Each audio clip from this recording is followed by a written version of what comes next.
Bonjour. Tassez ou pas le café dans une cafetière moka? Il ne faut jamais tasser le café dans une cafetière moka. Contrairement à une machine expresso professionnelle qui utilise une pression d'environ 9 bars, la cafetière moka fonctionne avec une pression beaucoup plus faible de l'ordre d'environ 1,5 bar. Si vous tassez, l'eau ne pourra pas monter. La pression va s'accumuler dangereusement et votre café ressentira le brûlé et extrêmement amer. Voici la méthode secrète pour obtenir un café riche avec cette fameuse mousse, la crémine. La préparation du café. Premièrement, le remplissage. Remplissez le filtre en déposant le café moulu à la cuillère pour former un petit dôme.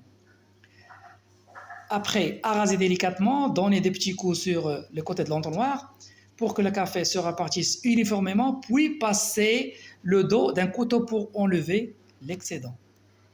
Après, ne pressez surtout pas. Le simple fait de visser la partie supérieure de la cafetière va exercer la pression nécessaire et suffisante sur le dôme de café. Deuxièmement, le secret de l'eau chaude.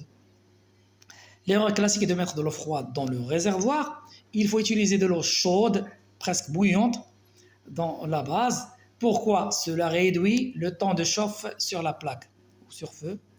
Si vous partez de l'eau froide, le métal de la cafetière devient brûlant, bien que l'eau ne monte, ce qui cuit et brûle la mouture de café avant l'extraction.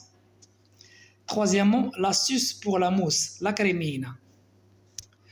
Le moka ne fonctionne pas naturellement ne produit pas naturellement de crème.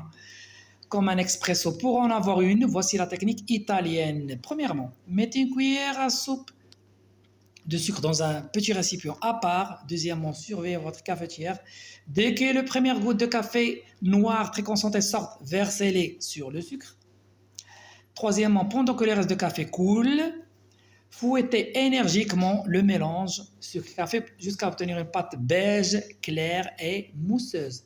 Quatrièmement, une fois que le café est prêt, versez-le dans des tasses et déposez une cuillère de cette mousse par-dessus. Résumé de la méthode optimale de préparation de café avec le cafetière moka. L'eau jusqu'à la valve de sécurité, pas au-dessus. La mouture de taille moyenne, plus grosse que celle d'un expresso, plus fine que pour un filtre. Troisièmement, le feu doux à moyen. Laissez le couvercle ouvert pour surveiller. Et quatrièmement, l'arrêt. Dès que le café commence à s'éclaircir, avant que vous n'entendez le gargouillis, retirez immédiatement du feu et mettre dans un bain-marie, sinon le bas de la cafetière sous l'eau froide pour stopper l'extraction.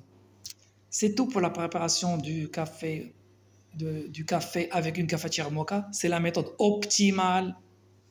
J'espère qu'avec cette méthode, vous pourrez déguster un très bon café.